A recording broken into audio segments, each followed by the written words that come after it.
গ্রামের এক কোণে ছোট্ট একটা মুদিখানার দোকান ছিল। দোকানটার মালিক ছিল ফিরোজ। সবাই তাকে ভালোবেসে ডাকত ফিরোজ ভাই। ফিরোজের দোকানটা খুব বড় না হলেও গ্রামের মানুষের জন্য ছিল খুবই গুরুত্বপূর্ণ। সকাল হলেই সে দোকান খুলে বসত। চা, বিস্কুট, চাল, ডাল, তেল সবকিছুই মিলত তার দোকানে। গ্রামের বাচ্চারা স্কুলে যাওয়ার পথে থেমে ৫ টাকার বিস্কুট কিনত, আর বয়স্করা এসে বসে গল্প করত। ফিরোজ ছিল খুব সৎ আর পরিশ্রমী মানুষ। কেউ টাকা না থাকলে সে খাতায় লিখে রাখত, পরে দিও। এজন্য গ্রামের সবাই তাকে খুব বিশ্বাস করত।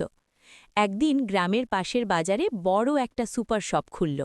অনেকেই ভাবল এবার হয়তো ফিরোজের দোকান বন্ধ হয়ে যাবে, কারণ সেখানে সবকিছু আধুনিক আর একটু সস্তা ছিল। কিন্তু ঘটনা হলো উল্টো।